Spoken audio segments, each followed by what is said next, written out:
It's car con carne. Let's eat in the car. It's car con carne. And now here's the star of our show, James Van Alstyne. This right here is Car Con Carne. It's a Q101 podcast. I'm James Van Alstyne. Car Con Carne, presented by Easy Automation. Safety and security are things that you and I want, need, and expect. What if you could always come home to a well-lighted house knowing that you and everyone inside were safe? Or that package you were waiting on, maybe something you ordered from Kickstarter, it's finally arrived, knowing that that was delivered and secured. Embrace the future of smart living. Empower your home with intuitive control. Call my guy Dan at Easy Automation for a free, no-hassle quote. The number's on the screen, 630-730-3728, or visit easy-automation.net. Quick programming note. This episode right here is episode 995. Episode 1000 is mere weeks away, and to celebrate, I'm hosting several live events. I'm recording everything, and those live events will be turned into episode 1000. The next recording is happening at Siren Records on Sunday, October 6th. It is Ike Riley, White Rabbit Object, Show Off, and Steve Silver all appearing on stage at Siren. We're recording the whole damn thing. It is absolutely free. 12 noon, Sunday the 6th at Siren in McHenry. And then 1 week after that, we're at Liars Club, right in the heart of Chicago. Josh Caterer of Smoking Popes, Bellhead, Club Drugs, The Effigies doing an interview, and another surprise on top of that. Episode 1000, more information, carconcarne.com. So here we are, doing the actual episode now. Kingdom Come is a 4-issue DC Comics graphic novel miniseries that came out in the mid-90s. Mark Waid wrote it, Alex Ross envisioned it and painted it, and this epic story continues to ripple not just through the comics industry, but the mainstream. We'll talk about that. It's one of the best-selling Elseworlds comics ever published. It's a study in heroism, morality, generational change, and despite the large cast of characters, this really is a Superman story at its core, where truth, justice, and the American way come in direct conflict with a brutal new world. You hear the word legendary overused to the point of being toothless, but this is truly a legendary comic series. The Legend of Kingdom Come is a new documentary about how Alex Ross's artistic vision reshaped comic art and redefined heroes across generations. It's being crowdfunded right now on Kickstarter, and executive producer? Yeah. Executive producer. Basically, yeah. Sal Abbinanti joins us outside Gene Jude's, a Chicago area favorite. Not a Chicago favorite. We're not in Chicago. Chicago area favorite. Sal, it is so good to see you. We're talking about these comics right here. Oh, yeah. These wonderful, iconic, legendary comics, Kingdom Come. Yep. Let's start there. You're doing this Kickstarter, and people just need to search Kingdom Come probably to find it. The legendofkingdomcome.com is the official title of the doc. Love it. Yeah. Let's start with Kingdom Come. Why are we still talking about this? For those who may not be diehard comic fans, why are we talking about this comic in 2024? It was in the comic world, whether you're in the comic world or not, Kingdom Come was probably, in my opinion, always been one of the top 5 greatest graphic novels of all time. You had, Return of the Dark Knight and Watchmen and Mouse, but I always felt Kingdom Come was right there. It was right up there. And I've told Alex that in the years. And so when we decided we were going to do a film or wanted to do a doc, I thought, hey, let's do something a little more, put a finer point on it than just do a doc about Alex. Let's do something about Kingdom Come, because the fan base, for whatever reason, every time we would do a signing with Alex, if you looked in the line, 2/3 of the line was holding Kingdom Come. So sure. It spoke volumes to the DC fan base, and it still has, rippling effects throughout comics. And that's hilarious. That many people had Kingdom Come. It's not like Alex stopped working after that. It's not like he stopped turning in groundbreaking. Absolutely. He did a lot of stuff after. Did Treasury editions of all the major characters. Yes. He did Justice. He did Earth X and Uncle Sam and lots of stuff. And but for whatever reason, sometimes, things just stand out. And I've always felt that I knew kind of where the bodies were buried, so to speak, because I was there with him. I was friends with him before we started working together. And I was there when he was, kind of conceiving it, creating it, and putting the ideas together. And so I knew whenever I was at cons or at shows, I would tell some of my Kingdom Come stories, and the fans loved them. So I always thought, hey, there's something, kind of behind the music. I remember when these comics came out. I always perceived them as a response to the way the comics industry had turned. Yeah, that's exactly right. Yeah.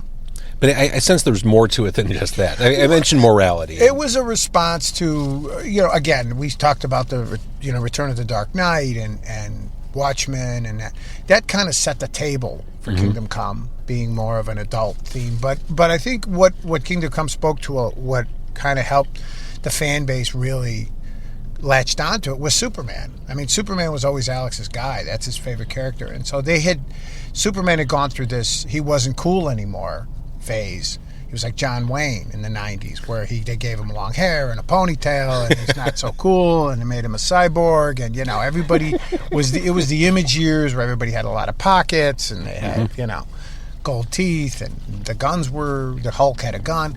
But Alex was like, no, this guy, he's still the guy. He's still the Mount Rushmore. He is the Mount Rushmore comics, is Superman. Yeah. So you can do something cool with him. So I think that's where he went back and revisited it, and that's what spoke to the fan base so much, to say, wow, Superman is cool. Superman is cool, and I mentioned the mainstream. The James Gunn directed Superman movie comes out in 2025. Right. We've only seen hints of what that's going to be. I am completely excited about this. But what's super exciting is Superman's costume in this movie is lifted straight from the pages of Kingdom Come. He used the logo. Yeah, Alex redesigned the logo and kind of refined it a little bit, like the Fletcher cartoons version, where it's more of a... From like the 1930s. I think so. It's kind of I'm not sure the origins of Alex's design work, but I think he just wanted to simplify it and make it more of a symbol, like it came from Krypton type of thing. Because the S was always a hard sell as being Kryptonese. Yeah. Right. But it's going to be in the film, and that's part of what we wanted to talk about in the documentary, is how much of stuff in Kingdom Come has shown up and kind of been used in the DC universe since Kingdom Come.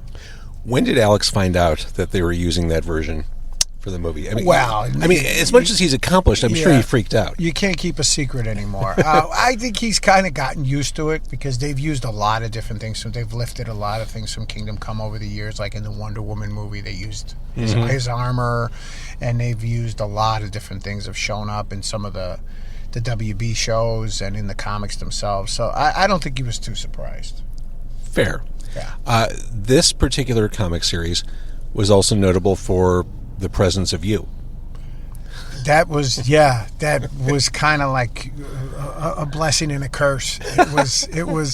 Alex uses photo reference. He uses his friends as models, and at the time, I had no inkling of Captain Marvel. I was a Marvel guy. I wasn't a DC guy. Captain Marvel, people probably know him better today as Shazam. Captain Marvel, and he's like, hey, are you familiar with Captain Marvel? And I said, yeah, I thought the Marvel one. He goes, no, the other one. And I said, what, the short cape with the sash? And he's like, yeah. And I said, I always thought it was kind of a foolish costume, even I've though always loved that costume. I've always loved it. Well, Elvis stole it. That's where Elvis got the short cape from in his outfit. And he's like, hey, would you mind modeling? And I didn't know what that was. And so I thought, so I didn't know how he worked. So you went to his place, he took pictures, and he showed you the storyboards, and that's when I kind of got to know him. We were just friends, but when you saw how serious he was, and you saw the degree of like, no, this was, he laid the book out in tremendously detailed storyboards, that you said, okay, this is the real deal here. This guy's not fooling around. And so he had made a Shazam costume, or Captain Marvel costume? I showed up, and he had the first costume was really just like a hospital smock. It did, he was cut in the back, and you put it on in the front, and it had the arms and the lightning bolt. And, you just did a lot of squinting and smiling as Captain Marvel. It's not it's not high art when you're Captain Marvel. Back in the day, I was still working triples, at the China Club. I wasn't too picky. It's not like I got paid or anything, but I had no idea, James, when the book came out. To this day, I don't do a con where half a dozen people aren't having me sign copies of Kingdom Come, as Billy Batson, and I think it's kind of funny, but I never knew I was gonna, be like Len Talbot and be the werewolf for the rest of my life and be cast as Captain Marvel. But it's fine. It could be a lot worse. Well, there is that full page. I mean, it's iconic. There's one painted page where you first see Captain Marvel. Yeah, I mean, that's the bulge. Yes. Yeah. That was okay. I remember a lot of that stuff, but it happened so fast. And you got to remember now, when we posed, I didn't see the art for almost a year. So I didn't know what we were doing or what any of the paintings looked like until the book came out. So it was kind of interesting. So thinking about that character reference way of doing things, did he do that for everyone in that book? A lot of it, not most. I mean, the main characters, Frank Casey. I mean, we in the documentary, that's part of what we wanted to show. Was we got a lot of the models in the documentary, so you could see Frank Casey, who's Superman and Captain Marvel, and some of his other, Tony Akins, who's a Chicago guy, and my brother-in-law Ken Coy's in it. He was Red Robin and different characters. So a lot of the secondary characters were. You'll see a lot of the reference of Chicago is in it. He shot it on, Broadway and Lawrence and Belmont and Clark by the Alley and Chicago Comic.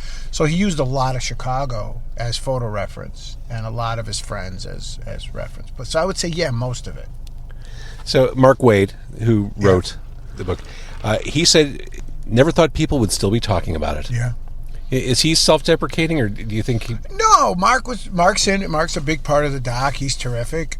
Him and Alex, fleshed this out together. I mean, Mark's just as much a part of it as Alex is. It's Alex's baby because, my God, the main thrust of the book is his father. Norm McKay is Alex's dad. And so, no, but a lot of us felt the same way. We knew it was when it came out, the response was incredible. I mean, it was like a bomb went off. But yeah, like anything else, as we get older, you don't think 25 years later. Yeah. When I was in my studio drawing and listening to you on the radio, I didn't think we would be sitting in the parking lot, eating hot dogs and talking about this later. And I certainly didn't think 25 years ago that people would be talking about me on Q101. Right. I mean, same thing. Yeah. Oh yeah. No, which is crazy. Yeah. So I said that the Kingdom Come series is a story of morality, story of good versus evil in many respects. You, in the documentary, or in the trailer, said that the documentary is a story of comics, a story about comics. Yeah, well, we had to have create a doc that we obviously knew the fan base. You had to give them what they wanted. You had to give them these.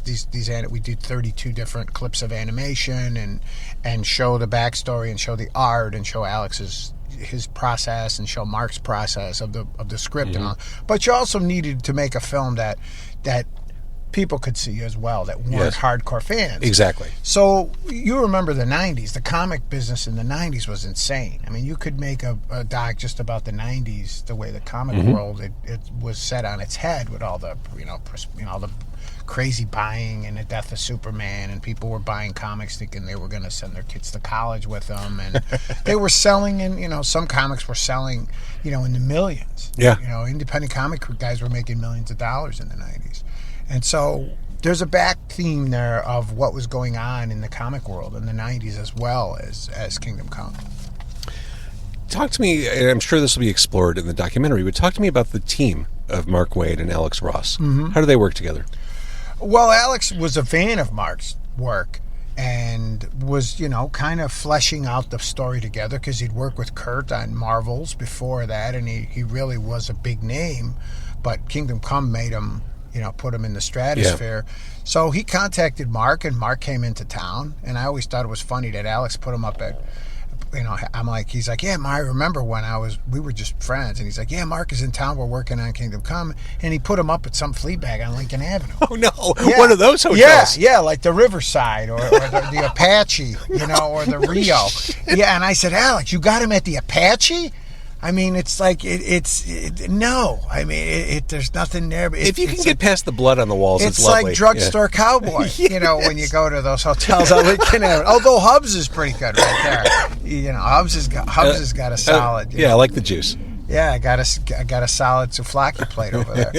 But I'm like, no, man, what are you doing? So we moved them, and they fleshed it out. They worked together. They bounced it back and forth, and we got a lot of what, you know, Mark's process, what Alex's process was going in. And then Alex was off and running. He was creating promotional images right away, and he knew the covers were Norman Rockwell-inspired covers, and these huge wraparound covers of all the characters. So it was a labor of love for both of them, because they're huge comic historians, both of them. Right. That's all I've ever known about Mark Waid, is he just is that encyclopedia. Yes. And so that was where all those characters and all those Easter eggs came from in the book, of all these, you know, who's the kid of this kid and what other kid. You'll see there's a lot of Easter eggs in Kingdom Come that wouldn't happen had Alex and Mark not been, you know, such huge, you know, comic historians. So people who read comics and who know Alex's work know exactly what an Alex Ross comic page looks like. For those who don't, how long does it take Alex Ross to make a page? How long does it take for him to make a prestige format graphic novel? Alex is a lot about the layouts, and the reference and the lighting.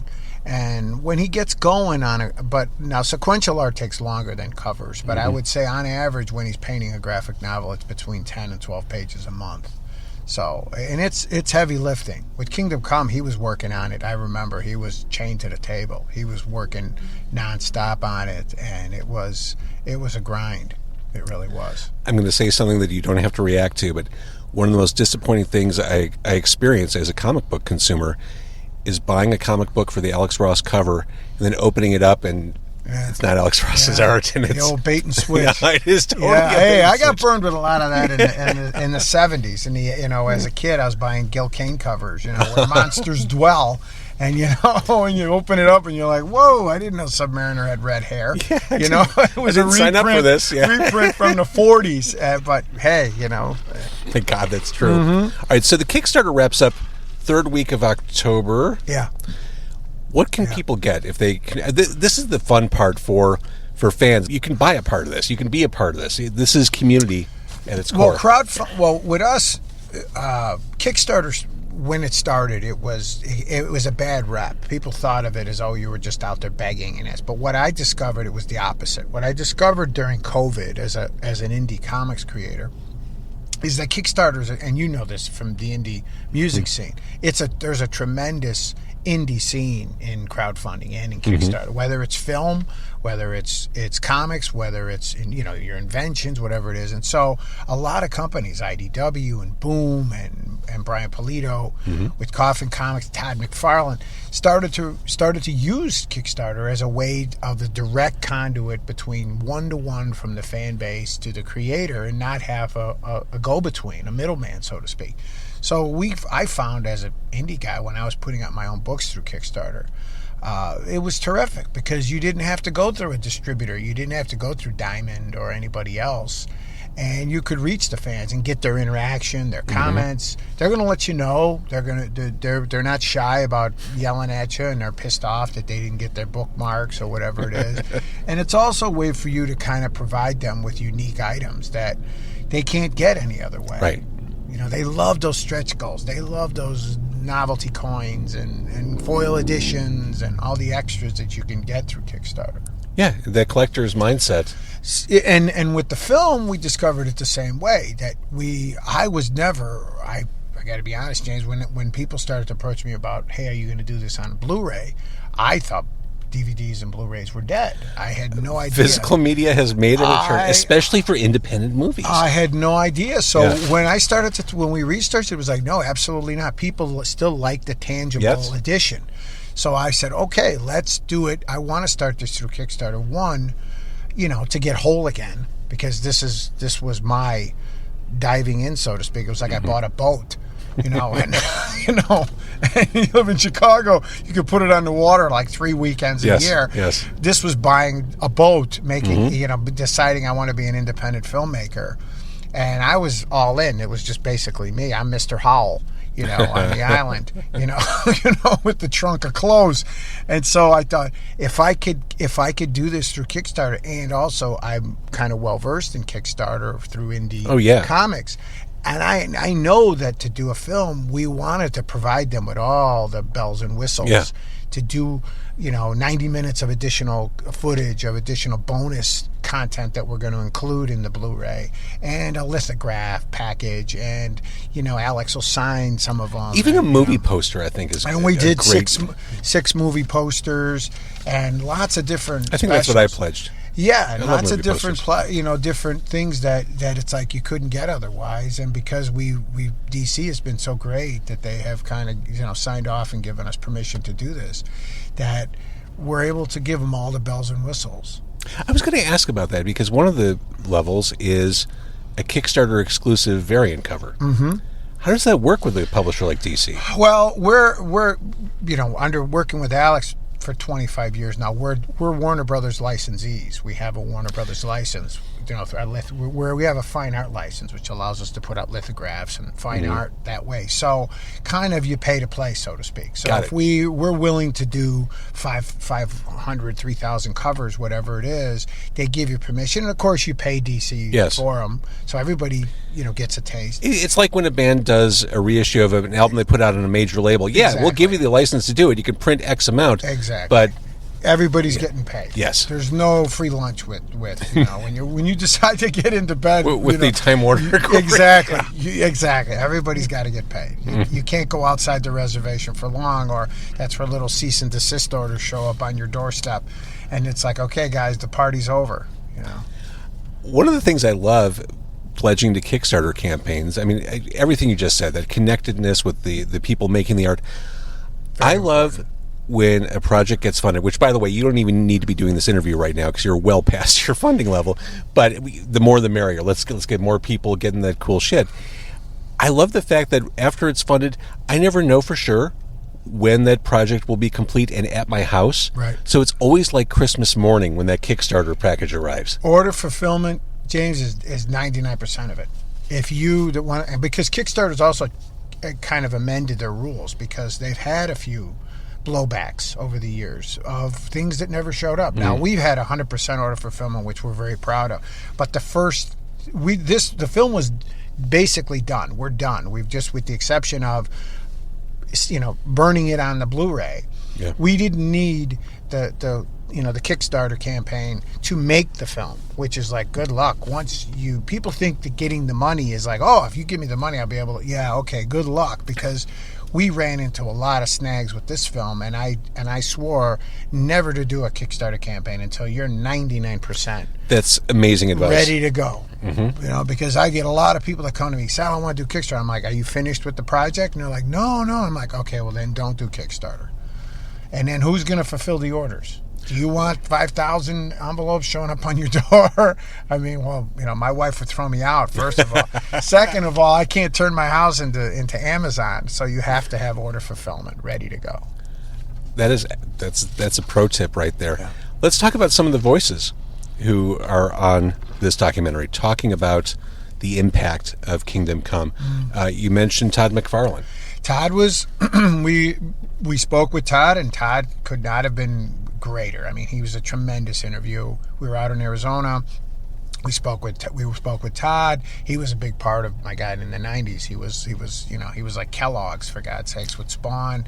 And then we interviewed Brian Pulido, Coffin Comics, who's, Lady Death. He's got his own niche in comics, Brian Pulido. And Brian is tremendous. Paul Dini, of course, we wanted to speak with because he's a legend in, Batman animated series with Bruce Timm. Mark Waid, of course, Alex. Bill Sienkiewicz. We spoke with the Polish Prince, Bill Sienkiewicz. I mean, who's like a god to me. I agree. You give him a crayon and a napkin, and he'll make something. My friend brilliant. Dennis and I are still talking about that museum show he did out in the burbs, just like being able to walk through all of his stuff. Yeah.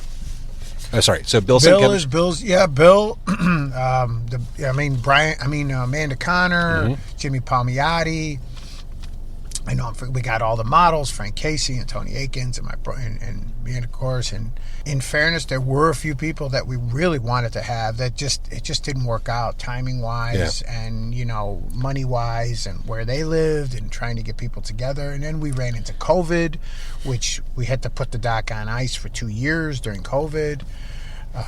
But we were fortunate enough to get Alex's father, because Alex's father passed away right after COVID. So he was like almost 100 years old. Oh my goodness! But we wanted to get Norm McKay in there. We got Norm McKay, Alex's dad, in there, which is kind of jarring when you see him juxtaposed with the artwork. So we tried to focus on, we were fortunate for the people we got versus who, we had a dream list of, and then we didn't get every single one. I'll be the first to tell you, guest booking is the hardest part of the racket. Oh, yeah. It's like, guest booking is like you're ready to kill yourself. And then we had people that you'd show up at their door and they weren't there. They would get cold feet. And really? Oh, yeah. You had to pivot. And, I mean, there's a few people in there that were in there because we had to pivot. And literally just, what are you going to do? It's not like you're knocking on doors saying, I want you to talk about the election of 2020. We're talking about Alex Ross and Kingdom Come. Well, people are always on board until it's time to get flop sweat. I'm sure you've had interviews where you get yes answers and you're like, wow, this is going nowhere in a hurry. I will say, generally, yes. In the car, it's not so bad because when you're sitting here, it's much harder to be a difficult interviewee. Right. But also, thinking about the people who are being interviewed, even though they've done millions of interviews as creators, being a comics creator is a pretty solitary... Yeah, you're right. Most people, during COVID, it didn't change people's lives much at all during comics. Yeah. Doing comics because you're home in your studio alone anyway.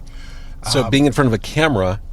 It kind of, you try to just get them to talk and just, you just start talking and you don't even tell them the camera's on and one thing leads to another. And we started here in town getting a lot of local creators. Sure. And then tried to work backwards from there. And then we set up at a few shows. We set up at San Diego and we were able to get some people. We set up at C2E2 and at New York Comic Con, and you try to get the man on the streets reaction to a lot of the fan base at San Diego and that. So you wanted kind of a cross section to make it interesting, but you also wanted the different points of view. You didn't want just this how great everything is. You just kind of wanted a reaction. I was thinking about what you were saying about Blu-ray and physical media. This is physical media. Yeah. I can't imagine reading this on a tablet or a phone. I feel like for comics in general, I'd rather read. I'm with you. I believe comics are a textile kind of experience where I have to have it in my hand and look at it. I've tried the iPads and to read. I just can't do it. It just doesn't work. But look, my kids. That's their life is their phone and their iPad. So what do I know? I love whether it's records or comics. I love having it, putting it on the shelf. Yeah. I loved knowing that I was going to see you today. I'm like, I'm going to go to the K's on my wall and pull out these 4 comic books. Right. Yeah. No, I remember when I bought those. It was a time. It was a very, very special time in comics in the 90s. I mean, because I was on board with Marvels, and then when I knew this was coming, I couldn't wait. Yeah, I don't think anybody realized. I mean, it had a tremendously effective ad campaign before it came out, which we talk about a little bit in the doc, of them showing these images of the Kingdom Come kind of thing, where it was just smoke and very, very ominous, and it was like, wow, when you knew this was coming, it was like, wow, this is going to be something special. I think any artist creator can look back at something they created and see imperfections or things they would have rather done over. Do Alex or Mark have any of those thoughts? Well, it's funny. He doesn't talk about it in the film, but I remember when Alex was working on the Kingdom Come pages. He was working at home and he was sending them to DC, and then he had noticed, or he'd seen, that he didn't like the proportions on some of the figures that he'd painted. So he went to New York and set up in a hotel room, and he actually repainted like 4 pages because he thought Superman was too short or the figures were too small. And I thought he was crazy, but that was Alex just saying, hey, I need to kind of amend some of these things. Did he stay somewhere nicer than the Apache in Chicago? I don't know. I'm pretty sure he did. It's not much of a stretch to get away from like the Oh My over there. The Apache, the Oh My, the Riverside.